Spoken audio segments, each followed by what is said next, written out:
नमस्ते दोस्तों, मेरा नाम रमेश है और आप देख रहे हैं रमसा। आज का जो टॉपिक होने वाला है वो बड़ा चर्चित और इंटरेस्टिंग होने वाला है। हमारे देश में जो है हर चुनाव पर ये टॉपिक छिड़ जाता है। कुछ ही दिन पहले जो है कांग्रेस जनता पार्टी के द्वारा प्रदर्शन किया गया था, जिसमें जो है नीट का पेपर लीक हो गया था। उसमें जो है कई बच्चों ने जो है पहले आत्महत्या कर ली थी, लेकिन अब जो है ये मुद्दा बड़ा हो गया है। अब जो है एक और जो है सोशल मीडिया प्लेटफॉर्म जो वायरल होने लग गया है और उसमें जो है भाई ये पूछा गया कि वो बच्चे मरे तो किसके लिए मरे थे और क्यों मरे थे। अब जो है लोग जो है दूसरी ओर एक आवाज उठ गई है कि भाई आरक्षण, ये मुद्दा जो है हर जगह और हर समय जो है छिड़ जाता है।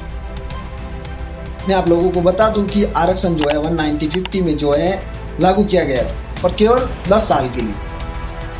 सरकार का ये मानना था कि जो पिछड़े हुए लोग हैं, आर्थिक रूप से गरीब है, शिक्षा के क्षेत्र से दूर है, वो जो है 10 साल के अंदर रिकवर हो जाएंगे और शिक्षा में अपना ध्यान देंगे और जो है शिक्षित हो जाएंगे तो देश जो है तरक्की करेगा। लेकिन ये 1950 से लेकर 1960 तक लागू किया गया था भाई 10 साल तक जो है SC ST उनको जो है आरक्षण दिया जाए। अब सवाल ये है कि 10 साल होने के बाद भी जो है सरकार या तो फिर संविधान का अपमान कर रही है। ये तो यही हुआ फिर, क्योंकि 10 साल के बाद आरक्षण हट जाना चाहिए। देश के अंदर जो है युवाओं का भविष्य जो है इन्हीं से तय होता है।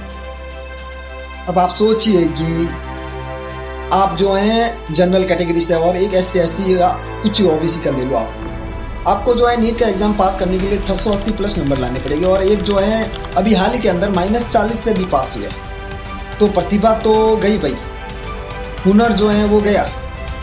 अब आप ये बताइए कि 680 नंबर लाने वाला विद्यार्थी उसको भी जो है कभी कभार सीट नहीं मिलती है, 540 500 ऐसे को नहीं मिलती और एक -40 लाने वाला। तो आप सोच सकते हैं दोनों में हुनर किस में ज़्यादा है। बच्चे का जो है शिक्षा के प्रति जो है फिर भरोसा उठ जाता है और बहुत गुस्सा भी हो जाता है। सर, लोगों का कहना है कि अब जो है आरक्षण को खत्म कर देना चाहिए और जिसमें जितना टैलेंट हो। अब भी किसी लड़के में पढ़ाई करने की रुचि ज्यादा है और किसी में कम नहीं है, और रुचि ज्यादा है उसका जो है सिलेक्शन नहीं होता है वो मेहनत करने के बाद भी, और कम रुचि रखने वाले का जो है -40 नंबरों से सिलेक्शन हो जाता है। तो फिर रुचि रखने वाले विद्यार्थी के ऊपर क्या गुजरेगी, उसका जो है पढ़ाई के ऊपर से भरोसा भी उठ जाएगा और ऐसे ही जो है फिर कदम उठाते हैं फांसी या आत्महत्या के। तो जो है भाई मेरिट के आधार पर जो है चयन होना चाहिए बच्चों में, जितना जो है हकदार है उसको उतना ही मिलना चाहिए। अगर मानो कि आरक्षण की बात, तो आरक्षण उनको मिलना चाहिए जो आर्थिक रूप से और वाकई में जो है गरीब है। अब ऐसे तो नहीं हो सकता कि SC ST में जो है वो सब गरीब है। कई हैं जो उसके घर में 4 या 5 सरकारी कर्मचारी, उसके बाद भी जो उनको वही आरक्षण मिल रहा है। और ये भी जरूरी नहीं है कि जनरल, ब्राह्मण या SC ST OBC या सब पैसों वाले ही हो या पढ़े लिखे ही हो, ऐसा कुछ नहीं होता है।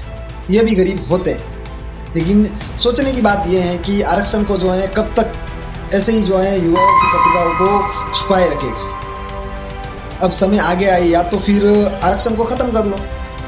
आपको यकीन नहीं होगा लेकिन भारतीय सेना में आरक्षण नहीं है, इसरो में आरक्षण नहीं है, ऐसे ही कुछ चीजों में जो है आरक्षण नहीं है, ना के बराबर।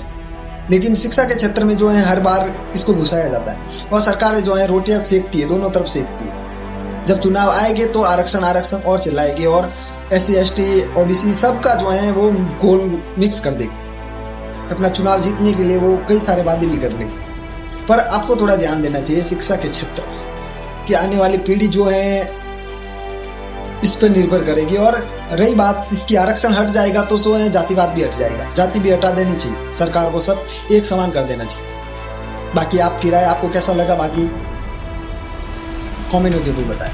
बाकी मिलते हैं नेक्स्ट वीडियो में, तब तक के लिए जय हिंद जय भारत।